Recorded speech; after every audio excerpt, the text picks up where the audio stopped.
అమ్మా శశిరేఖ, శశిరేఖ, శశిరేఖ, ఏమైంది తల్లి? అమ్మా శశిరేఖ, శశిరేఖ. పరాయి మనిషిగా చూస్తున్నారు. ఈ బాధ భరించడం కష్టంగా ఉంది మంగరాజు గారు. రాజావారు, ఒక్కసారి రాజేశ్వరీదేవి గారి వైపు నుంచి ఆలోచించండి. ఆమె బాధ అర్థమవుతుంది. రాజేశ్వరీదేవి గారు చనిపోయారనుకుని రాజీపడి ఇన్నేళ్లుగా మీరు జీవితాన్ని గడుపుతున్నారు.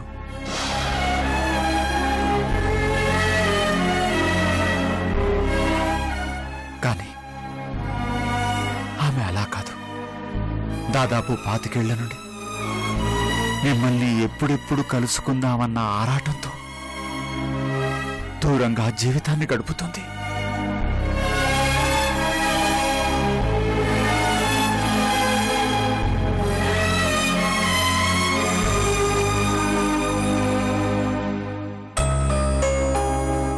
కానీ ఆశగా ఎదురు చూసిన ఆ క్షణం నిరాశపరిచింది. మీరసలు ఆమెను రాజేశ్వరీదేవిగా ఒప్పుకోటానికే ఇష్టపడలేదు. ఆ బాధ పగవాడికి కూడా వద్దు.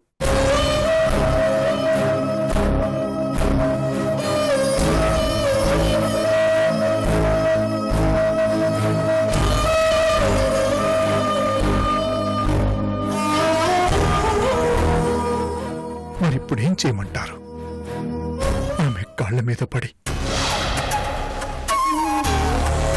క్షమాపణ అడగడానికి కూడా సిద్ధంగా ఉన్నాం.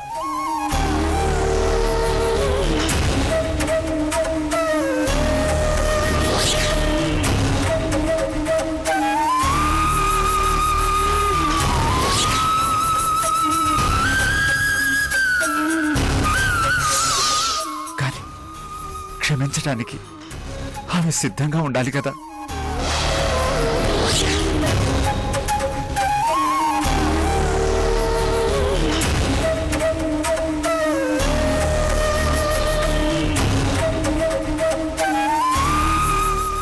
రాజావారు, కంగారు పడకండి. నా వంతు ప్రయత్నం చేస్తాను. మీ మనసు రాజేశ్వరీదేవి గారికి తెలిసేలా చేస్తాను. చూద్దాం ఏమంటారు. వస్తాను.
అనవసరంగా సూర్య గురించి మాట్లాడాను.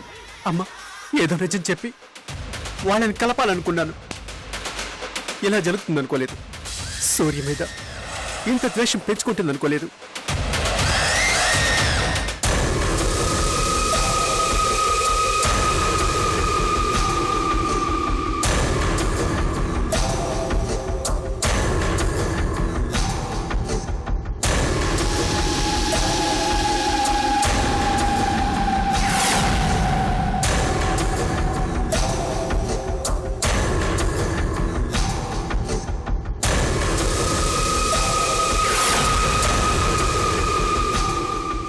బుద్ధొచ్చింది.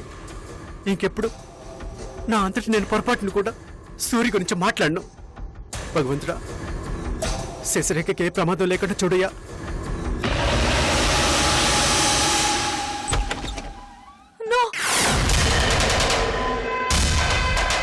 ఒప్పుకోను, నేను ఒప్పుకోను.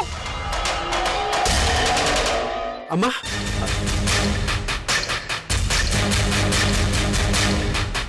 అంకుల్, ఎందుకు పిలిపించారు? ఈ డాక్టర్ని ఎందుకు పిలిపించారు? Ask to get out immediately. ఏమైంది డాక్టర్?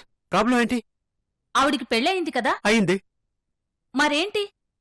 ప్రెగ్నెంట్ అయ్యారని చెప్పగానే సంతోషంతో ఎగిరి గంతేయాల్సింది పోయి ఇలా నా మీద ఎగురుతారేంటి?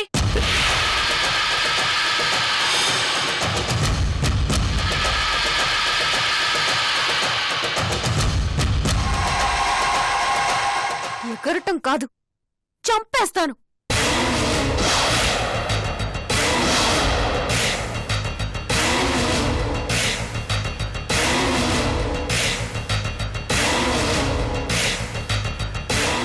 నేను ప్రెగ్నెంట్ అన్న విషయం పొరపాటున కూడా బయటకు తెలియకూడదు. వెంటనే అబార్షన్ చేయాలి. నా కడుపులో పిండాన్ని చంపేయాలి. కమోన్, ఇప్పుడే ఇప్పుడే జరిగిపోవాలి. ఇంకొక క్షణం కూడా వెయిట్ చేయలేను. అంకుల్, ఎంత కావాలో అడగండి. ఎంత అడిగితే అంత ఇవ్వండి. వెంటనే అబార్షన్ కి ఏర్పాటు చేయమనండి. క్విక్. అమ్మా శశిరేఖ, ఎగ్జైట్ అవ్వకమ్మా. Please control yourself. మనం తీరిగ్గా మాట్లాడుకుందాం. ఏం చేయాలో డిసైడ్ చేద్దాం. ఏంటి ఆలోచించేది? Nothing doing. ఆల్రెడీ డిసైడ్ చేసుకున్నాను. ఇంకా నో మోర్ డిస్కషన్స్. వెంటనే అబార్షన్ జరిగిపోవాలి. ఏంటమ్మా నీ ప్రాబ్లం? చెప్పాలా? మీకు అవసరమా? చెప్పకపోతే అబార్షన్ చేయరా? అబార్షన్ చేయాలంటే దానికో ప్రొసీజర్ ఉంటుంది. నీ భర్త కూడా ఒప్పుకుని ఫామ్ మీద సంతకం చేయాలి. నాకు భర్త లేడు.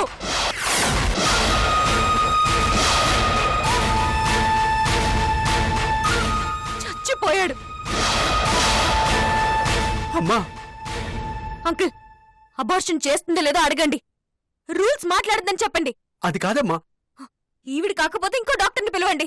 డబ్బు పడేస్తే 1,00,000 మంది దొరుకుతారు. అర్జెంటుగా అబార్షన్ మాత్రం జరిగిపోవాలి. డాక్టర్, ప్లీజ్ ఏమీ అనుకోకండి. దయచేసి మీరు వెళ్ళండి. అమ్మా, మాతృత్వం ఆడదానికో వరం. దానిమీద ఇలా కోపం తెచ్చుకోకూడదు. తప్పు. మిమ్మల్ని ఎవరూ సలహాలు అడగలేదు. మీ బోడీ స్పీచ్ వినే ఓపిక నాకు అంతకన్నా లేదు. Get lost.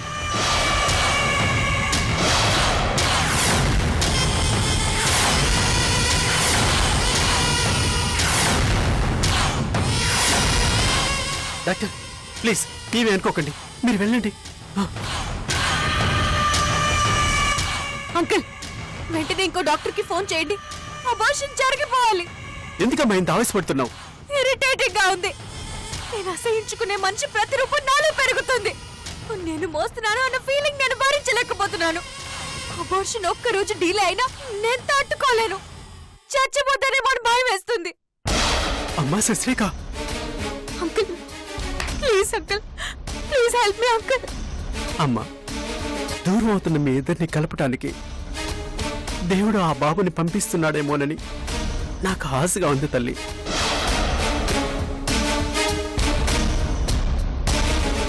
నువ్వు పర్మిషన్ ఇస్తే నీ ప్రెగ్నెన్సీ విషయం సూర్యకి చెప్తానమ్మా. అవసరం లేదు. ఎట్టి పరిస్థితుల్లోనూ సూర్యకి ఈ విషయం తెలియటానికి వీల్లేదు. సంతోషపడతాడేమోనమ్మా. నెవర్. సంతోషపడ్డం సంగతి అటుంచి నా కడుపులో ఉంది తన బిడ్డ కాదంటాడు. ఇంద్ర బిడ్డ కాదు అని నమ్మకం ఏంటి అంటాడు. ఏం సమాధానం చెప్తారు? అమ్మా వేసిన నింద చాలు, జరిగిన అవమానాలు చాలు. మాట అనిపించుకొని భరించే ఓపిక నాకు లేదు. అలసిపోయాను. ప్రశాంతంగా బ్రతకాలనుకుంటున్నాను. అందుకు కడుపులో బిడ్డను చంపుకోవడం కంటే మార్గం లేదు. మీకిష్టం లేకపోతే, మీ వల్ల కాకపోతే చెప్పండి. అబార్షన్ ఏర్పాట్లు నేనే చేసుకుంటాను. అమ్మా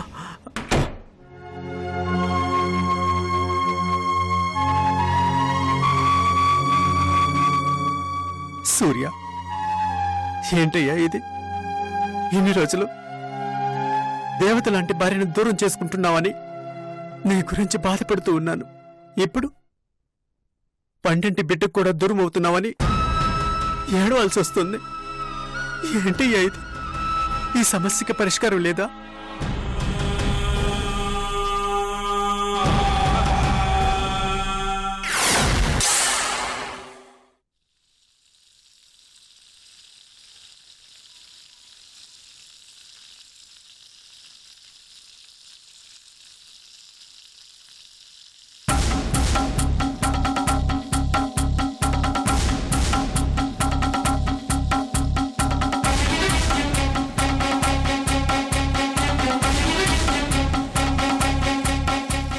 మళ్ళీ గొడవ తప్పేలా లేదు. నా మంచి కోరే వాళ్ళను కూడా బాధ పెట్టాల్సి వస్తుంది. పగవాళ్ళకి కూడా ఇలాంటి నరకం వద్దు.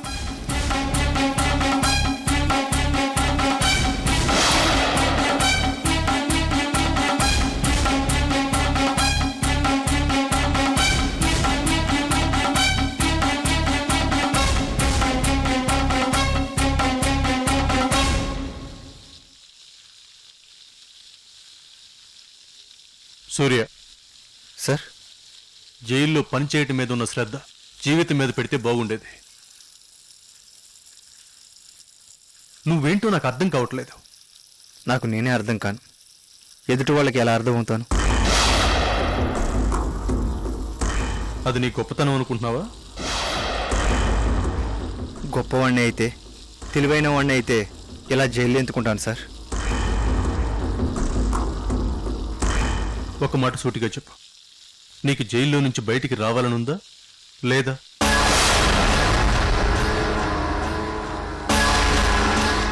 నా ఇష్ట ప్రకారం నా జీవితం నడవదు. ఎలా రాసిపెట్టుంటే అలాగే జరుగుతుంది. అదే నాకు ప్రాప్తం అనుకుంటాను. సూర్య, అడిగిన దానికి సూటిగా సమాధానం చెప్పు. ఆ రోజు నిన్ను అరెస్ట్ చేసినప్పుడు నాతో గొడవ పెట్టుకున్నావు, నా మీద కోపం తెచ్చుకున్నావు, దెబ్బలాడావు. ఇప్పుడు నిన్ను ఈ కేసు నుంచి బయటపడేసే ప్రయత్నం చేస్తుంటే కోఆపరేట్ చేయకుండా నీ ఇష్టం వచ్చినట్టు ప్రవర్తిస్తున్నావు. ఎందుకలా? సార్, అనవసరంగా నా గురించి ఎక్కువ ఆలోచిస్తూ టైం వేస్ట్ చేసుకోకండి. గుడ్. లేట్గా అయినా మంచి అడ్వైజ్ ఇచ్చావు. థ్యాంక్స్.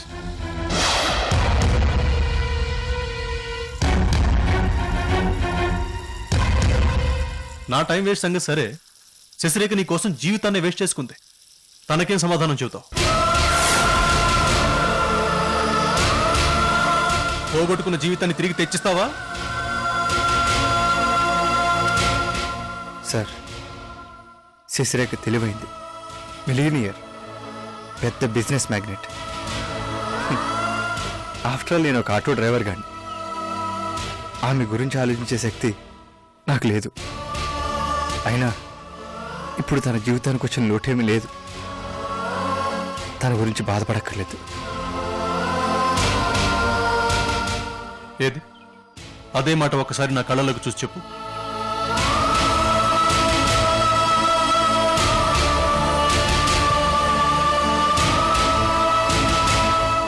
నన్ను మోసం చేసినా పర్వాలేదు, నిన్ను నువ్వు మోసం చేసుకోకు. శశిరేఖ మీద ప్రేమ లేకపోతే మాట్లాడతానంటూ జైలుకు రమ్మని పిలిపించేవాడివా? మనసులో ప్రేమ లేకపోతే ఈగోని పక్కన పెట్టి జరిగింది మర్చిపోయి శశిరేఖ నీకోసం పరిగెత్తుకుంటూ వచ్చేదా?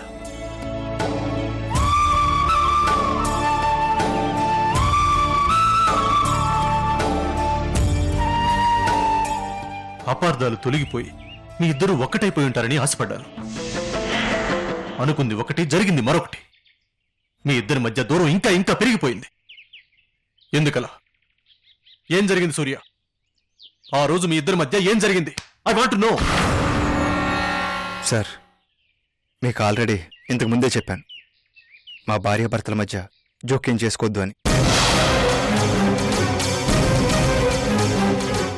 నేను భార్యాభర్తల మధ్య జోక్యం చేసుకోవడం లేదు. ఒక పోలీస్ ఆఫీసర్గా కేసు ఇన్వెస్టిగేట్ చేస్తున్నాను.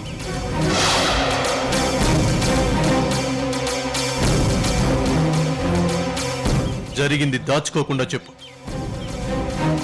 ఏం జరగలేదు, చెప్పడానికి ఏమీ లేదు. ఏమీ జరగకపోతే శశిరేఖ అలా వైల్డ్గా ఎందుకు బిహేవ్ చేస్తుంది? తన దగ్గరున్న వీడియో సాక్ష్యాన్ని బయట పెట్టకుండా, నా చేతికి ఇవ్వకుండా ఎందుకు దాస్తుంది? సార్, నేనేం చెప్పలేను. వెళ్ళి ఇదే ప్రశ్న శశిరేఖను అడగండి. ఒకరికి మించిన వాళ్ళు ఒకరు కదా. తను నీకన్నా బాగా యాక్ట్ చేస్తుంది. ఇద్దరూ కలిసి నాతో ఆడుకుంటున్నారు.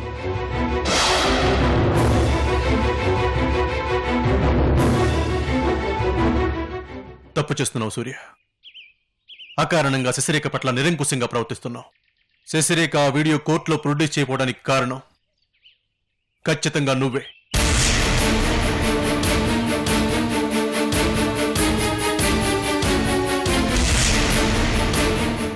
అవును, నేనే. ఆమె దయతో కేసు నుంచి బయటపడటం నాకిష్టం లేదు.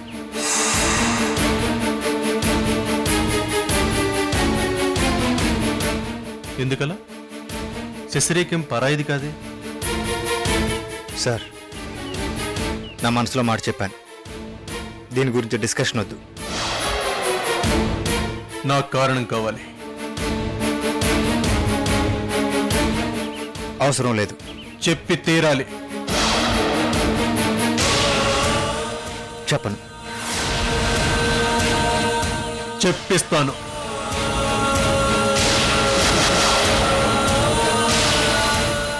నిజాలు ఎలా కక్కించాలో మాకు బాగా తెలుసు. మా పద్ధతులు మాకుంటాయి. ఏం చేస్తారు? 3rd డిగ్రీ యూజ్ చేస్తాను. పెద్ద పెద్ద మహామహాముదురులే తట్టుకోలేక నిమిషాల్లో నిజాలు కక్కుతారు. నువ్వో లెక్క కాదు. నేను సిద్ధంగా ఉన్నాను. మీ ఇష్టం వచ్చినట్లు చేసుకోండి. 3rd డిగ్రీ యూజ్ చేయడం కాదు, చంపేయండి. పర్వాలేదు, ఏం పర్వాలేదు. సూర్య, ఎందుకింత మొండిగా బిహేవ్ చేస్తున్నావు? నువ్వే కాదు, నీ వల్ల ఇక్కడ అందరం బాధపడుతున్నావు. ఆ వీడియో కోర్టులో ప్రొడ్యూస్ చేసి ఉంటే హవేలీకి పట్టిన పేడ విరగడయ్యేది. శశిరేఖ ప్రశాంతంగా ఉండేది. నా పగ కూడా చల్లారేది.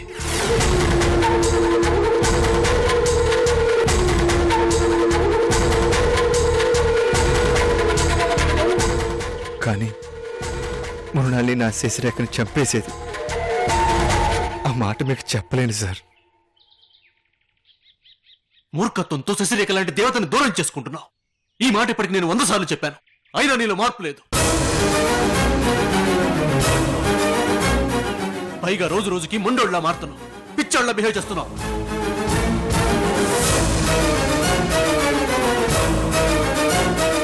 కోపాన్ని కంట్రోల్ చేసుకుంటూ మంచిగా చెప్పడానికి ట్రై చేస్తున్నాను. అయినా మాట వినకుండా రెచ్చగొడుతున్నావు, ఇరిటేట్ చేస్తున్నావు.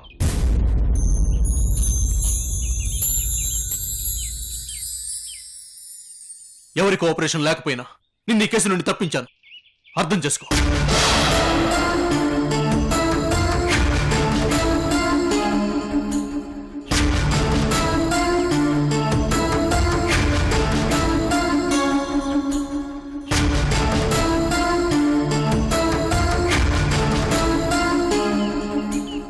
సూర్య, శశిరేఖను దూరం చేసుకోవడం అంటే నీ జీవితాన్ని నువ్వు దూరం చేసుకోవడమే. అర్థం చేసుకో. తర్వాత ఏడ్చి లాభం లేదు.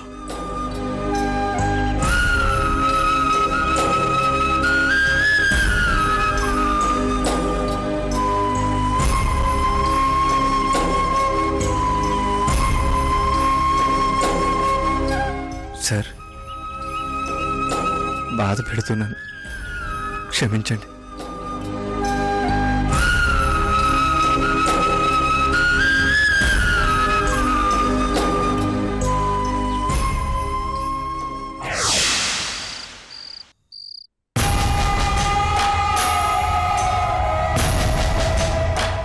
ఇంద్రని మర్డర్ చేసింది సూర్య కాదు అని కోర్టులో తేలిపోయింది.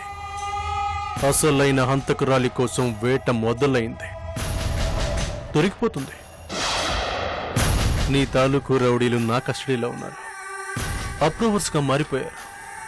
నీకు సంబంధించిన చేదు నిజాలని కోర్టులో చెప్పబోతున్నారు. అన్నిటికీ తెగించే ఈ కాకి డ్రెస్ వేసుకున్నాను. తప్పించుకోనివ్వను.